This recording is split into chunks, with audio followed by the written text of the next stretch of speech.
kauna-unahan sa Pilipinas. Manila Broadcasting Company. DZRH, member, kapisanan ng mga broadcaster ng Pilipinas. Oras sa alas 4:12. Uy! Nakapag-break ka na ba? Nakapag-relax ka na ba? Saan ka man nagtatrabaho, mapa-opisina man o work from home o mula mismo sa pwesto, sasabayan namin ang break time mo. Sasabayan namin ng mga balita at komentaryo, mga panayam ng mga taong viral ngayon. DZRH Break Time!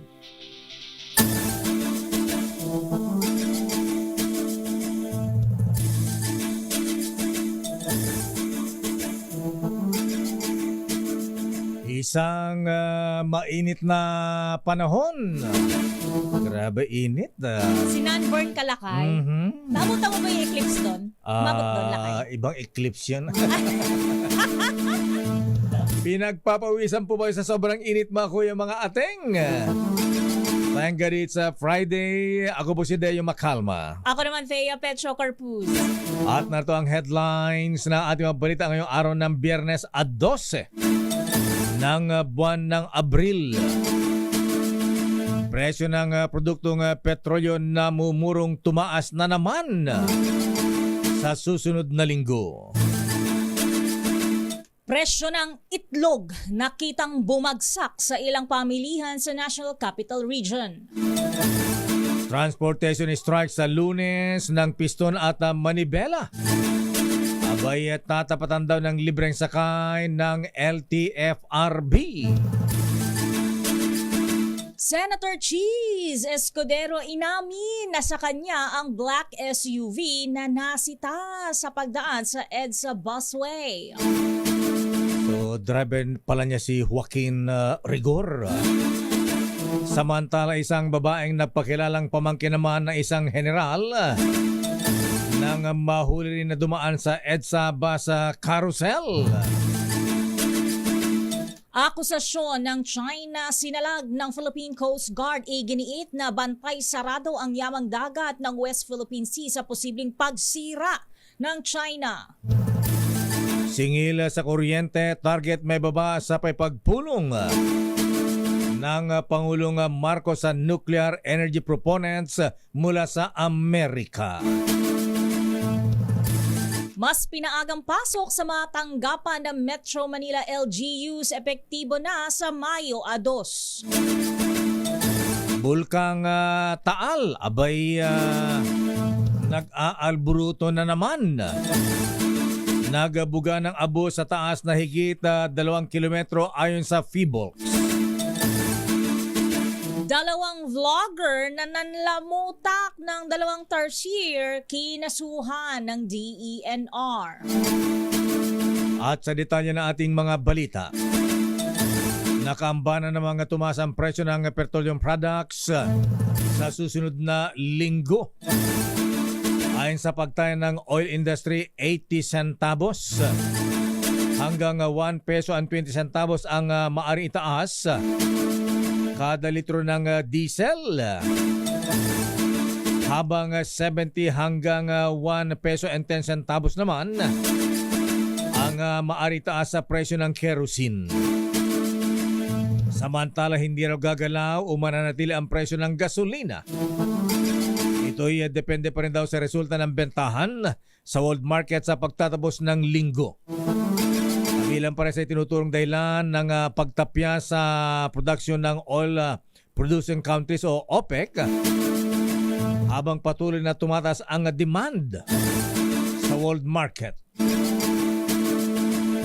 Layo naman na makamit ng bansa ang sapat, maaasahan at murang singil sa kuryente ang pagpupulong ni Pangulong Marcos Jr. sa mga proponent ng nuclear energy sa Amerika. Ayon ito kay House Speaker Martin Romualdez, kasunod ng pagpupulong ni Pangulong BBM kasama ang Ultra Safe Nuclear Corporation o USNC bago ang makasaysayang trilateral meeting sa Washington, D.C. Nagresulta ito ng kasunduan ng USNC sa Meralco para sa deployment ng micromodular reactors sa Pilipinas. Pilipinas. Sa data ng Department of Energy, 96% ng buong bansa ay may serbisyo na ng kuryente pero marami pa rin ang siniserbisyohan ng fuel-fired power generation facilities kaya madalas na nakararanas ng rotational brownouts. Umaasa ang House Speaker na kung matutuloy ang layunin ng kasunduan, maibababa ang mataas na singil ng serbisyo ng kuryente sa bansa.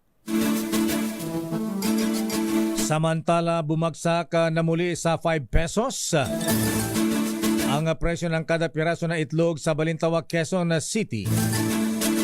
Ayon sa mga tindero doon, may isang buwan nang nagmura o bumaba ang presyo ng itlog. Matatandang umabot ng 9 pesos ang kada piraso ng pinakamahal itlog sa Metro Manila noong nakalipas na taon. Una na rin sinabi sa DZRA si Sinaga Chairperson Rosendo So na bumaba na ang presyo at walang problema sa supply ng itlog sa bansa dahil meron pa raw tayong overproduction. Sa iba pang balita, wala ng extension ng filing at pagbabayad ng annual income tax returns. Ito ang binigyang diin ni Bureau of Internal Revenue Commissioner Romeo June Lumagi Jr. sa panayam ng DZRH. Ayon kay Lumagi, hanggang April 15 na lamang ang pagbabayad ng AITR at hindi na palalawigin pa. Sabi ni Lumagi, bukas ang kanilang Tax Assistance Center, gayon din ang online facilities upang hindi na kailangan magpunta sa district offices ng ahensya. Hinikayat naman na opisyal ang taxpayers na magbayad sa tamang oras upang maiwasan ang penalty. Narito ang naging pahayag ni Lumagi. Ngayong April 15 po ang deadline ng pagpa-file at pagbabayad ng annual income tax returns for the period 2023. Wala na pong extension po ito. Kaya po gawin po natin para maiwasan po natin ang mga penalties. Samantala, ipatutupad na sa Mayo 2, May 2 ang mas pinaagang pasok sa trabaho ng mga local government units dito sa Metro Manila. Unang inanunsyo na sa Lunes, April 15 na dapat sisimulang ipatupad ang 7 a.m. hanggang 4 p.m. na pasok ng mga empleyado sa mga LGUs. Pero ayon kay Metro Manila Council President at San Juan Mayor Francis Zamora, napagkasunduan nilang i-adjust ito upang mas makapaghanda ang publiko. Ayon sa Metro Manila Council, isang innovative solution ang mas pinaagang pasok para mapagaan ang traffic congestion tuwing rush hour. Tiniyak ng Land Transportation Franchising and Regulatory Board na may masasakyan pa rin ang mga commuter sa kabila ng ikakasang transport strike sa Abril 15. Ayon sa LTFRB, mayroon silang libreng sakay katuwang ang mga lokal na pamahalaan para sa mga maaapektuhan ng tigil pasada sa Lunes. Matatanda ang nag-anunsyo ang grupong Piston at Manibela na magsasagawa sila ng nationwide transport strike sa Lunes bilang pagtutol sa deadline ng consolidation sa Abril 30. Samantala nanawagan naman ang LTFRB sa mga tsuper na makikiisa sa tigil pasada na huwag nilang harangin o pigilan ang mga jeepney driver na gusto pa rin pumasada sa Abril 15. Inamin naman ni Senator Francis Chis Escudero na sasakyan niya ang nahuling may plakang number 7 na pumasok sa EDSA bus lane kahapon. Kanya pala yun. Ayon kay Senator Chis, hindi niya otorisado ang paggamit sa protocol plate dahil ang sasakyan ay minamaneho ng kanyang driver ng isang miyembro ng pamilya na hindi binanggit kung sino. Baka naman na Senator, ipinahiram mo yung plaka, ha? Kilala kong congressman na sister Miss Teya, ha? Ipinahiram sa kaibigan negosyante yung kanyang plate number 8. Okay. Dahil dito kanya nang inatasan ang driver na humarap sa MMDA at sagutin ang show cause order. Bagamat ang mga tohan ng DOTR ang nakasita sa nasabing Land Cruiser na kulay itim. Paliwanag pa ni Senator Cheese, hindi niya ginagamit ang mga protocol plates kaya isusurrender na lamang ito sa LTO. Abay, sa kanya pala yun. Ba't di niya alam na may number 7 yun? At dahil sa kontrobersyang nangyari, I am sorry. Humingi ng paumanhin si Senator Escudero sa mga kasamahang senador. Dahil sa nasabing pagkakamali, natuloy ay maraming napaghinalaan. Pero Lakay, tutularan niya kaya si Gov Chavit Na ano? nagbigay ng pabuya doon sa grupo na nakahuli at humuli pala sa kanya. Ginagawa daw kasi nila yung trabaho. Oo nga, ha? Mm-mm. Parang kumita na rin yan ha? Pero iba naman, yan ay ginawa ng kwento lang naman, din naman natin inabutan. Mm-mm. Si dating Mayor Arsenio Lacson ng Maynila. Abay, 70s pa yata ito. Sasabihin ko pala, Lakay, hindi pa ata ako ginagawa niyan. Hindi ko nakita si Lacson Ayan, alam ko Ping Lacson. Ayan. Abay, ang ginawa niya sa traffic din, sa may malapit yata sa may Ross Boulevard o Luneta. Abay, sinita, hindi naman sinita, pero alam na sasakyan ng mayor yung kanyang kotse. Okay. Abay, pinigil ng traffic enforcer. Okay. Ayan. Ang ginawa ni delayed Mayor Arsenio Lacson, abay, buwaba. Okay. At kinamay yung traffic enforcer. Very good. At i-promote pa yata. Diba? Kasi ibig sabihin, walang pinipili, Lakay. Pero iba dyan, baka binatukan na yon. Oo, baka pinag-resign. Samantala, magsasagawa ng background check ang Armed Forces of the Philippines tungkol sa pagkakakilanlan ng babaeng nagpakilalang kamag-anak ng isang Major General Reyes. Ito'y matapos mahuling dumaan sa EDSA Busway ang babaeng driver ng itim na Toyota Fortuner kagabi sa bahagi ng Guadalupe, Tulay, southbound sa Makati. Nang hingin na matauhan ng Special Action and Intelligence Committee for Transportation o SAIC ang kanyang lisensya, nagmatigas ang babae at sinabing taga-militar siya at bahagi ng balikatan exercises. Wala na anyang nagawa ang mga tauhan na SAIC kundi kunan ng video ang babae at hayaan itong makaalis. Samantala, mag-i-issue naman ng show cause order sa bisa ng kapangyarihan ng Land Transportation Office ang SAIC para ipatawag ang babaeng driver. Bakit naman, Lakay, iba ang binibigay? Lisensya hinihingi. Siyempre, baka sakaling makalusot lang. Walang wangwang, walang wangwang, walang counterflow, walang tong. Babalikan natin ang ilang pang detalye na ating mga balita. Abay, ang bulkang Taal, naku, marami pa naman nagpupunta dyan pagka-weekend sa Tagaytay. Abay, nag-aalburuto na naman, nagbuga ng abo na may taas na 2 kilometro ayon sa PHIVOLCS. Uy, yan ba iminungkay na isang kongresista na dapat na po ay magkaroon din ng katumbas ng signal level ang bawat index advisory na inilalabas ng Pag-asa. Samantala doon ang vlogger na nanlamutak ng 2 tarsier kinasuhan ng DENR. Ang detalye po ng balitang yan sa ating pagbabalik sa ating palatuntunang break time.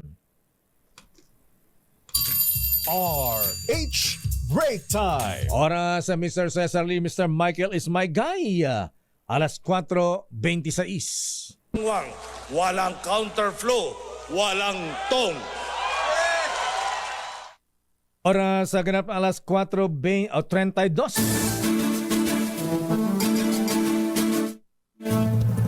Bati mo natin ng happy birthday si former mayor, dating LLDA General Manager Joey Medina ng Pateros.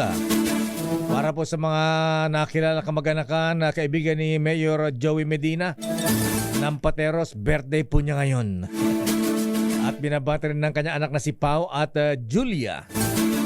At happy birthday din kay Kuyang Danny Lopez ng Bureau of Immigration, Villa Santos, Micah Martinez at Mary Calderon. Balikan natin ang detalye natin mga balita. Sandali lamang Miss Annalisa Solis ng Pag-asa. Pero alam mo, Annalisa, ang sabi ng isang kongresista, dapat ay magkaroon ng katumbas na signal level ang bawat heat index advisory na inilalabas ng Pag-asa. Iminungkay ni Congressman Joel Chua ng Manila kaugnay sa matinding init na nararanasan ngayong summer. Ayon kay Congressman Chua, dapat ding may katapat na aksyon ang mga lokal na pamahalaan sa bawat heat index level. Makabubutian niyang magpasa ng mga ordinansa o magpatupad ng patakaran ang bawat LGUs kaugnay sa hakbang para sa bawat heat index level para higit na mabigyan ng impormasyon at proteksyon ang mga mamamayan. Nasa ating linya ang Senior Weather Specialist ng Pag-asa, si Miss Annalisa Solis. Mama Annalisa Solis, magandang hapon po sa inyo, Madam. Yes, good afternoon po, Sir Leo. Magkaya ko lahat po na nanonood at nakikinig sa ating issue. Si Mama Annalisa. Good afternoon. Good afternoon po, Mama Annalisa. Kita mo naman ang ngiti niya, Miss Thea, ha? Parang ngiti nga Mona Lisa. Yan. Anyway, Mama Annalisa, una po, bago namin kayo tanungin tungkol dito sa mungkay ni Congressman Chua ng Maynila. Abay, ano ang temperatura ngayon? Ano po ang lugar na pinakamainit ngayong araw po ng Biyernes? Well, sa ngayon po, during the past 5 days, medyo matataas po yung tinatawag nating heat index o yung init natin. Yan po sa may parte ng Pangasinan, sa Union, sa may Occidental Mindoro, Oriental Mindoro, Cagayan, Palawan, sa yung mga areas mostly nasa coastal areas, kasama na rin po dito sa may Antique, Capid, as well as dyan po sa may Cotabato o dyan po sa may Maguindanao. Kasi medyo matataas po ang ating discomfort level natin sa ngayon. Pero so far, ang pinakamatindi nga yata, yung Dagupan po ba, Madam? Ma'am Annalisa? Yes po, sa may Dagupan, Pangasinan. At inaasahan pa rin po natin na medyo matataas pa rin po yung tinatawag natin sa init. At mamaya pong alas 5 ay magpapalabas po ng next 2 days forecast ng Pag-asa regarding sa heat index. Inaasahan po ba natin natitindi pa po lalo ang nararanasan nating init? Yes po, sa ngayon ay nasa Abril pa lang po tayo. Usually po kasi historically ang natin naiisa lang maiinit na temperatura sa bawat taon ay tuwing May po. So mostly dyan sa may parte ng Cagayan Valley area. And including dito sa Metro Manila, medyo matataas din po yung naiisa lang natin temperatura tuwing buwan ng Mayo. So ngayon, nandito pa lang po tayo sa April and also kasagam po ng iniiral na epekto ng El Nino. So asahan po natin na possible pa rin po na mararamdaman pa rin natin yung matataas na heat index o yung discomfort level po natin. Abot nga ba, Ma'am Annalisa, ng 51 degrees Celsius? Hopefully, hindi naman po sana, pero may mga possibility po na umabot po. May 52 na taas. Ito po yung tinatawag natin na extreme danger. So, ibig sabihin po, kung tayo magtutuloy-tuloy, yung exposure natin sa tindi ng init ng araw, ipasipo po yung dito. So, kailangan po, ito po yung ating iwasan. Lalong-lalo na po yung mga oras, between 10 a.m. up to 4 p.m. Dahil dyan po matataas yung naiitala nating relative humidity or alinsangan. 10 a.m. hanggang 4 p.m. 4 p.m. Yes po. Kahit kayo po ay kahit nakababad po kayo sa beach o kayo sa swimming pool? Yes po. So actually po, kung titingnan po natin o obserbahan natin, yung mostly na matataas po yung heat index natin is yung mga situated along the coastal area. Dahil yun po yung tinatawag natin hot and humid. Kaysa po yung mga areas na nasa hot and dry area. Kasi kapag po hot and humid, mas hinihina po yung kakayahan natin na mag-produce ng pawis, mag-perspire, para po at least makapag-cool down yung ating katawan. So that is why yung pong mas matataas na alinsangan, yan po natin nararanasan sa mga areas along the coast. Party line. May party line tayo eh. Yes. Laki, tatanungin ko lang si Miss Ana Solis kasi nabanggit yung 10 hanggang 4 bawal lumabas. Eh di ba parang yan yung mga oras na pwede mo sanang paarawan yung mga bata kasi para tumibay yung mga buto. Vitamin D. Vitamin D. Ayon din naman po sa DOH, hindi naman po necessarily na talaga pong ilalagay natin yung bawal mga bata sa ilalim ng init ng araw. Pwede rin naman po na ilabas lang. So kahit medyo shady area, yun po ang sabi ng Department of Health. Hindi naman po nangangailangan na talagang direktang nakataas sa araw yung po mga bata para makakuha ng vitamin D. Okay, Ma'am Annalisa Solis, posible ba yung mungkay ni Congressman Joel Chua ng Manila na maglabas din ng pag-asa ng heat index advisory katulad ng signal level kapag meron pong mga pag-ulan o bagyo? Ngayon po ay kapapalabas po ng official statement ng DOST Pag-asa on creating extreme heat protocols. So, nire-recognize po ng Pag-asa yung traffic confidence na ibinibigay po ng ating mga local government units as well as ng ating mga congressman. But, pina-accept din po ng Pag-asa yung mga limitations na meron po tayo na kung saan hindi po lahat ng lugar ay meron po tayong observing stations and also ginagawa lang po natin yung binibigay natin mga monitoring on heat index of the next during the past 5 days and for the next few days that could serve as their guidance. Medyo malabo po ang signal nyo, Ma'am Annalisa. So, ano pong ibig niyong sabihin na hindi po posible yon? So, ibig sabihin lang po ngayon, sa ngayon, whatever po yung available na informasyon na pinaprovide ng Pag-asa, so din po yung posibleng gamitin ng ating mga stakeholders, lalo na po yung ating mga local government units and school heads, na sila pa rin po yung may final say on decision-making process na guided by the information being given by Pag-asa. Okay, Ma'am Annalisa, magandang hapon po at ingat din po kayo sa heat index. Heat stroke. Ayan, oo. Ingat po tayo sa mataas na linsangan. Good afternoon. Ayan, maraming salamat, Ma'am Annalisa Solis, Pag-asa Senior Weather Specialist. Kaya yung mga golfers, ha? Yan. Kung mag-golf, agahan ninyo, ha? Pwede, meron bang ganun lakay? Yung sa gabing naggo-golf? Meron. Di ba tas glow in the dark na yung gagamitin yung bola? Diyan sa Intramuros, merong night golf sila. Ayun, night golf. At pwede rin madaling araw. Ayan, parang siya na dating Defense Secretary Voltaire Gasmin. Abay kung mag-golf pa siya na madaling araw noon, alas 5 kahit madilim pa, ha? Ang ginagamit na bola, golf ball yung parang Glow in the dark. Glow in the dark. Di ba? Ang ganda, lakay. Tsaka lakay, hindi lang matatanda nakakaranas ng heat stroke, ha? Pati Kahit mga mga bata, pwede Ah, silang talaga. magkaroon yan. Kaya ingat-ingat po. Hatawin natin ang mga reports. Unahin nga natin ang report mula sa Malacanang Pangulong Bongbong Marcos. Nakipagpulong sa Google. Sa Google? Hindi sa TikTok, hindi sa YouTube, Hindi sa Yahoo. Yahoo, ayan. Nakipagpulong sa Google para sa digital skills training ng mga Pilipino. Aris number 14, Let Narciso, please come in. Miss Let. Lakay ni Thea, nakipagpulong si Pangulong Ferdinand Marcos Jr. sa US technology giant na Google sa sidelines ng Philippine-US-Japan Trilateral Summit sa Washington, D.C. Tinalakay ng Pangulo ang kolaborasyon para sa pagpapalawak ng digital skills training sa mga Pilipino. Pinag-usapan din ang mga programa sa cybersecurity at pagtataguyod ng safe digital space. Kasabay nito kinilala ng Pangulo ang malaking kontribusyon ng Google lalo na sa pagpapalakas ng internet independence at infrastruktura ng Pilipinas.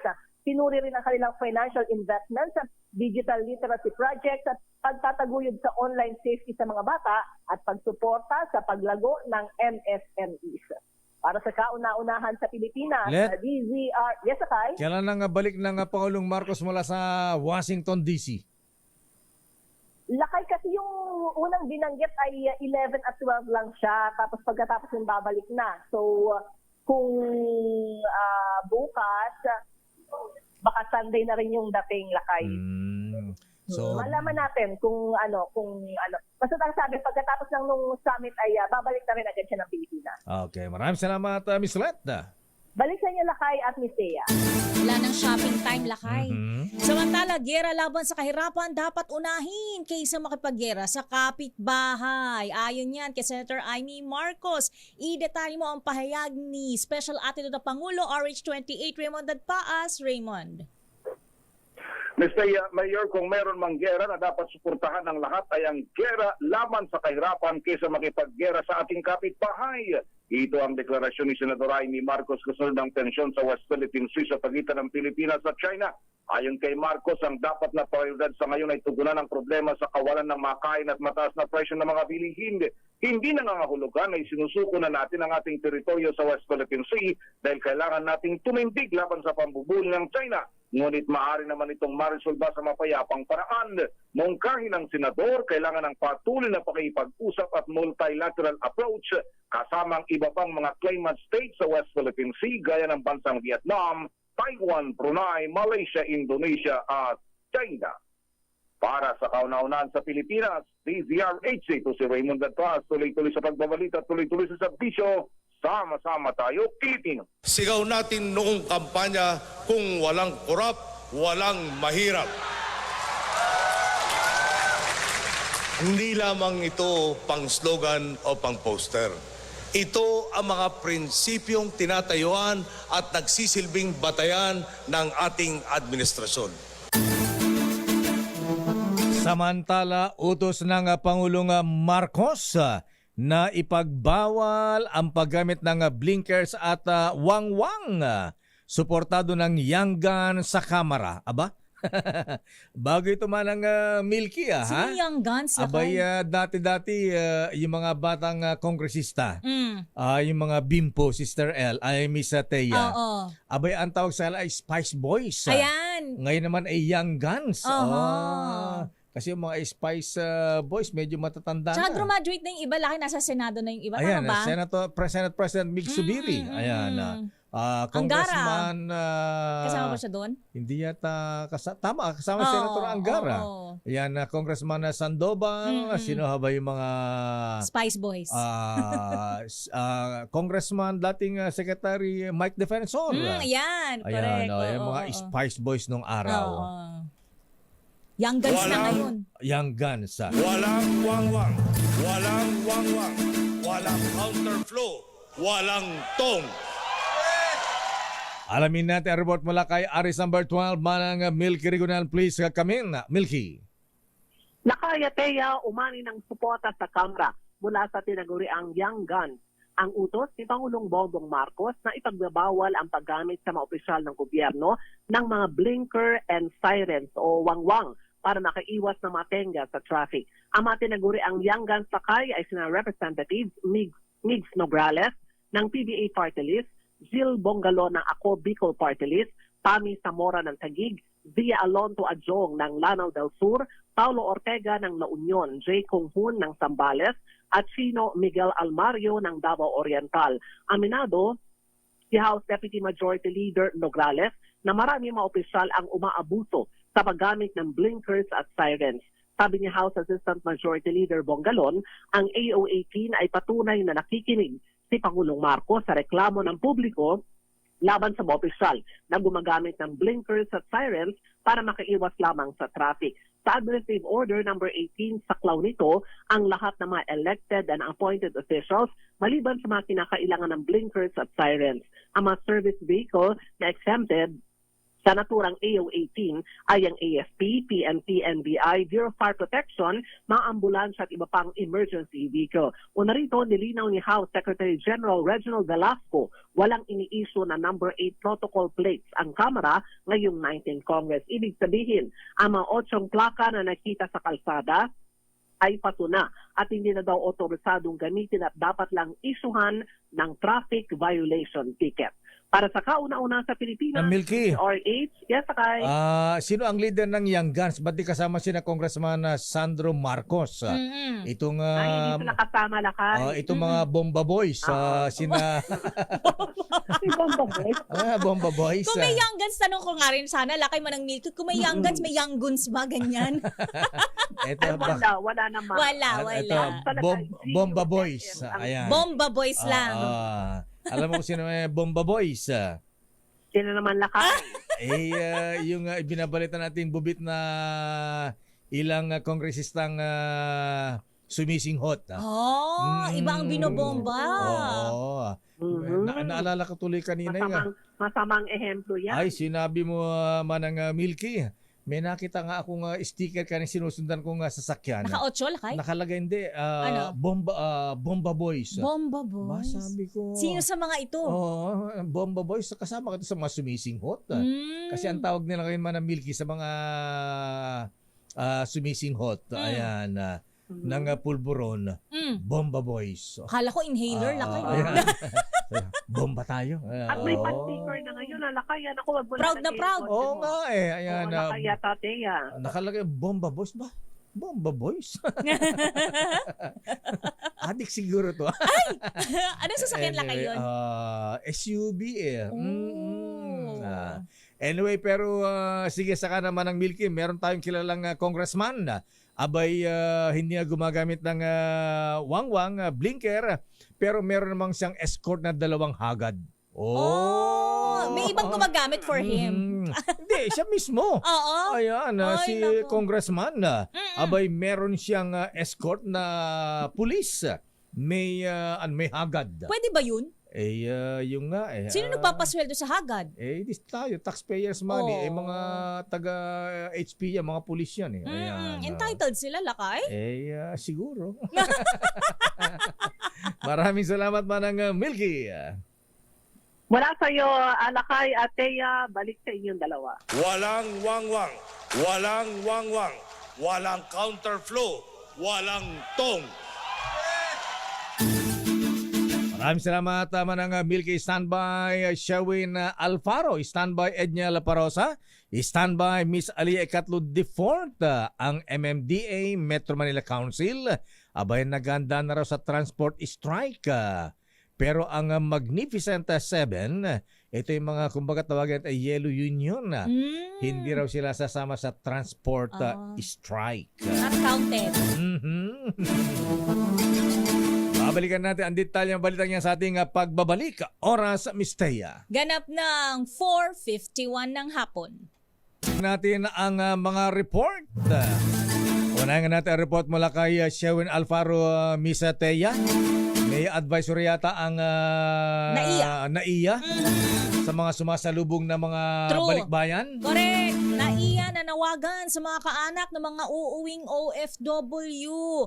Please, wag daw po muna kayong sumalubong sa airport dahil sa matinding init ng panahon. Idetalye mo RH6, Sherwin Alfaro. Sherwin. Yes, Teya at Lakay, patuloy ngang umaapila ang pamunuan ng Manila International Airport Authority sa publiko na iwasan na munang maghatid at sumundo sa mga kaanak na dumarating sa paliparan ng NAIA dahil sa banta ng patuloy na pagtaas ng heat index sa Metro Manila. Sa isang statement na inilabas ngayong araw ng Manila International Airport Authority, ito'y umaapila sa mga pamilya na naghahatid ng kanilang mga umaalis at dumarating ng mga mahal sa buhay sa paliparan na lalo na doon sa mga miyembro ng pamilya Lakay na vulnerable. Ito nga sa sitwasyon ng tindi ng init ng panahon. Ito yung Lakay yung closeness na ayaw mo Paglabas mo ng bahay, kala mo close kayo ng araw. Hindi naman talaga kayo close ng araw, pero parang dikit na dikit sa yung araw Lakay. Parang paglabas mo ng pintuan, solar system kagad yung bubungad sa'yo. Ganun yung init Lakay sa labas. Ba't di pa naayos kasi yung aircon dyan sa NAIA? Bakit anong problema? Ang tagal ayusin. Lakay, una yung supply ng mga pyesa. Pangalawa, yung bilang ng mga, enough naman, Lakay, sabi ng pamunuan ng MIA, itong si Giama Jose Ines, itong bilang ng mga airport ay sapat naman ng aircon ay sapat naman. Subalit talagang sa tindi ng heat index lakay at yung mga materyales na ginamit din ng mga designer ng mga nag-design ng ating paliparan mostly gawa sa salamin, lalo sa Terminal 2 at Terminal 3 lakay na gawa sa mga salamin na talaga nagpe-penetrate itong init. Dahil nga dun sa tindi ng init ng panahon na to, isang sasalubong sana na senior citizen lakay yung nakaranas ng heat exhaustion itong nakaraang araw lamang. Kung kita mapila ang pamunuan ng MIA, lalo na sa mga buntis, mga bata at sa mga matatanda na maghahatid o sasalubong ng kanilang mga kaanak na kumari umiwas muna dahil sa mga temperaturang sukat lakay sa NAIA naglalaro sa umaabot sa 42 degree centigrade yung average na heat index lakay na pinakamataas na itala noong April 9 dito sa Metro Manila at sa Paliparan naman lakay ang temperature ay naglalaro sa 39 degrees hanggang 40 degrees centigrade sa labas. Kung kita maaring maging mapaminsala ito sa lalo na sa mga may sakit na mga kababayan natin na patuloy na dumudumog pa rin sa Paliparan para maghatid at sumundo ng kanilang mga kaanak. Kaya nanawagan ng pamunuan ng MIA na kumari, sabi ni GM Eric Ines, ipagpahiba na lamang muna at bagamat nire-respeto ng MIA yung tradisyon ng paghahatid at susundo sa kanilang mga mahal sa buhay, wag na sana nating ilagay sa mataas na risk ng ating kalusugan dahil nga sa init ng panahon. Maraming salamat, Sherwin. Sherwin Bata, tuloy-tuloy sa pagbabalita, tuloy-tuloy sa serbisyo, sama-sama tayo Pilipino. Maraming salamat, Sherwin, mula sa NAIA MMDA Metro Manila Council. Naganda naman sa transport strike ng grupong Piston at Manibela. Pero ang Magnificent Seven muling dumistansya sa kilos protesta. Edniel Parosa, please come in. Edniel. Lakay at Mistea, nagpahayag ng kahandaan ng Metropolitan Manila Development Authority sa kasado ng tigil pasada ng mga grupong Piston at Manibela sa susunod na linggo bilang pagkontra sa April 30 deadline ng consolidation ng PUV Modernization Program. Ayon kay MMDA Chairman Attorney Don Artes, nagpulong na sila ng Department of Transportation kaugnay ng mga ilalatag na contingency plans para ma-minimize umano ang epekto ng transport strike na may inaasahang tama sa ilang mga ruta sa Quezon City, Pasig, Alabon, Caloocan, Maynila at Parañaque. Matandaan kabilang sa mga dating ipinatupad na ng ahensya ay ang pagpapakawala ng libreng sakay at pag-monitor sa mga sitwasyon sa lansangan sakaling kailanganin man ng dagdag na rescue vehicles sa mga maapektuhang commuter.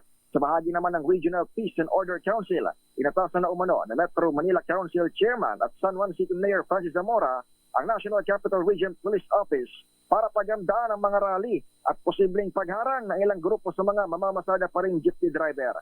Sa parehong pulong balitaan sa Pasig City, binaliyap naman ang Magnificent Seven sa pangunguna ni Pasang Master President Obet Martin. Ang tigil pasadang tinawag niyang perwisyo lamang sa mga commuter dahil ng dati hindi lalahok sa strike ang LTAP, Pasang Mazda, Stop and Go Transport Coalition. Pagkakaisa ng mga samahan ng chopper at operators nationwide, SEDJODAP, ACTO at ALTODAP, giit ni Martina, halos 80% na ng mga operator ng jeep sa buong bansa ang consolidated na sa ilalim ng naturang programa. Para sa kaunaunahan sa Pilipinas, BZRH, ito si Edniel Parrosa. Tuloy-tuloy sa pagbabalita, tuloy-tuloy sa serbisyo. Sama-sama tayo, Pilipino.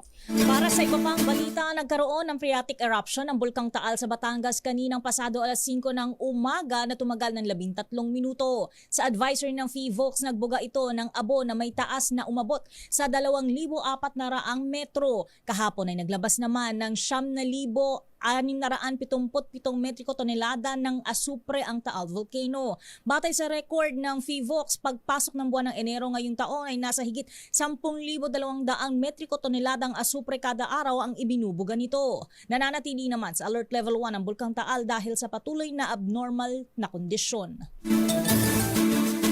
At kinasuhan na ng DENR ang dalawang vlogger na sangkot sa viral na video kung saan makitang hawak nila ang dalawang tarsier.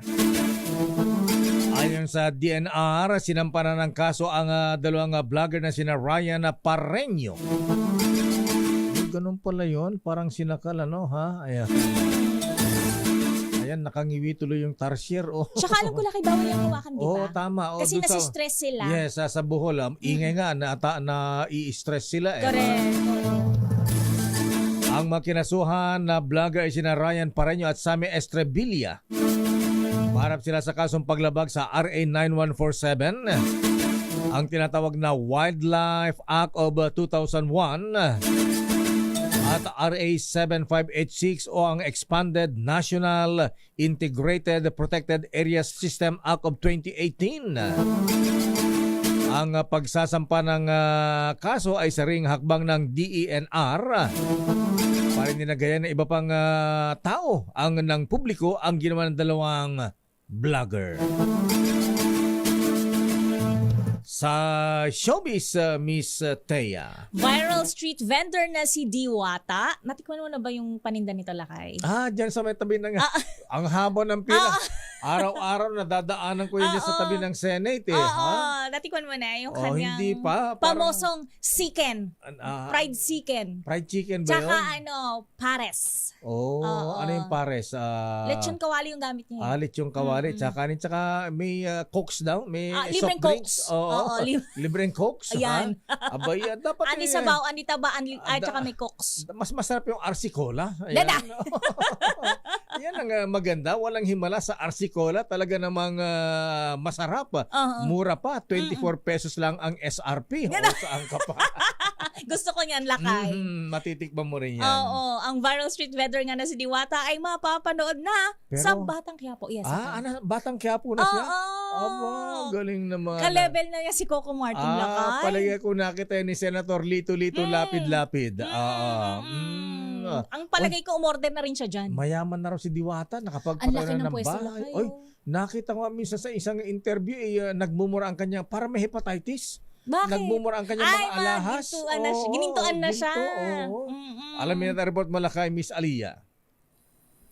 Miss Aliyah. Lakayat Miss Thea, ang viral street vendor na instant celebrity na ngayon na si Diwata, na kilalang kilala sa kanyang sulit na pares, ay mapapanood na sa hit TV series na Batang Quiapo.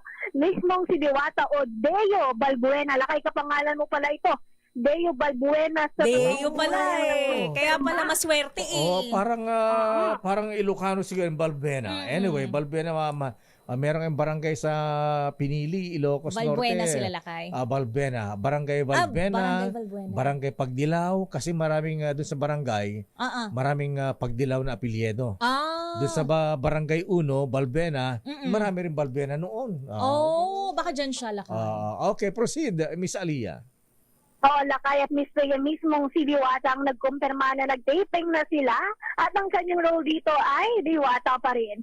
Sa teaser ng Batang Quiapo, napanood na ang sneak peek ng mga eksena ni Diwata kasama sina Ivana Alawi, Coco Martin at Kim Rodriguez. Hindi naman binanggit kung kailan ito ipapalabas. Matatanda ang nasangkot sa rambulan noon si Diwata matapos saksakin umano ng kanyang kaibigan. Kaya ang pakilala ngayon ni Diwata, ang dating binubugbog ngayon ay dinudumog. Patok na patok itong paresan ni Diwata ngayon na nakapwesto malapit sa GSIS building. Para sa Break Time Showbiz, ito si Aliyah Ikatlo. Tuloy-tuloy sa pagbabalita, tuloy-tuloy sa serbisyo. Sama-sama tayo, Pilipino. Maraming salamat, Miss Aliyah, at congratulations kay Diwata, Deo Balbuena sa tunay na buhay. Bagamat siya hinahabol-habol ng mga pulis paminsan-minsan, itinataboy, napag-iinitan. May aayos naman niya yan, Lakay. Siyempre, pagka naghahanap buhay, dapat isaayos mo rin. Diyan sa may tulay dyan sa gilid ng MOA, Estero ba yung tawag sa ganyan, Lakay? Hindi naman estero. Parang ganoon na rin, pero malinis naman. Ngayon lumipat na dito sa may side ng lumipat na. Balilikod ng malapit sa likod ng PICC. Yan. Okay. Side pa rin ng Okay. malapit sa dito sa side ng Sofitel? Yan, Sofitel. Oo, Sofitel Village na siya. Ayan, Sofitel Village na siya. Congratulations, Miss Diwata. Abay, artist na siya. Ayan. At para po sa mga kamag-anakan na kaibigan ni Kuyang Mayor Mahula Gandamra ng Marawi City, ipinaalam po sa inyo na ang kanyang buting ama na si Sultan Kamed Kamako Gandamra ay sinundo na po ni Allah. Ayan. Sinunod na po ni Allah at sila po ay taga Marawi City. Atin po nga pakiramay sa pagyaw ng buting ama ni Kuyang Mayor Mahol Gandamra ng Marawi. At ipinapabot din ni Kuyang Abul Kayer Makabato. Ayan. At brethren, pinapalam din sa inyo na si Kuyang Rudy Calapis. Si Worshipful Brother Rudy Calapis drop his working tools. Siya ay miyembro ng Kitang Line Masonic Class number 256 sa Cagayan de Oro City. Ang labi ni Kuyang Rudy Calapis ay nasa Cosmopolitan Capistrano, Cagayan de Oro City. At ang Lodge of Sorrow para kay Kuyang Rudy Calapis ay sa April 14, Sunday, 6 p.m. ay kay Kuyang John Rossi. Our condolences po sa pamilya ni Kuyang Rudy Calapis at sa pamilya ni Kuyang Mayor Mahol Gandamra sa pagyaw po ng kanyang butihing ama. At yan na po mabigyan ng kabuuan nating mga balitaan at talakayan sa ating palatuntunang damdaming bayan. So, May jet lag pa talaga. Oo nga, lutang pa ako, Miss Thea. Ayan. Ako po si Deo Macalma. Ako naman si Petro Corpuz.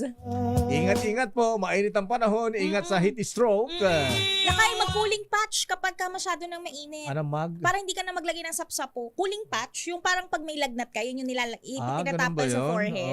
Pwede mong gamitin yun pag masyadong init. Magsombrero na lang. Ayan, ako po si Deo Macalma. Babay Paano na. tayo? Babay na. At susunod na balansyado mga balita, Chairman of the Board, Henry Uriat, Miss Karen Oyong, TGIF, stay safe. O, teka muna, yung mga kayo, ikaw may dollar, ha? Lakay, magkano pala? May text nga pala si ating, ang ating business correspondent, Mr. Michael Ismaygay. How much? Nagsara ang trading sa foreign exchange sa palitan ng dollar, 56 pesos and 53 centavos per dollar. 56.53. Pinapalit mo na yung Supreme, Lakay. Tinago ko muna baka tumaas pa. At belated happy birthday, Kuyang Noble Mayor Roland Paulino. Ayan. Attorney Len J. ng Olongapo City. At si Most Worshipful Roland Paulino nagpaabot din ng pakiramay sa pagyaw ni Kuyang Rudy Calapis ng Kitang Lads at sa pamilya ni Kuyang Mayor Mahol Gandamra ng Marawi City. Bye-bye, ingat TGIF, stay safe. He's my brother.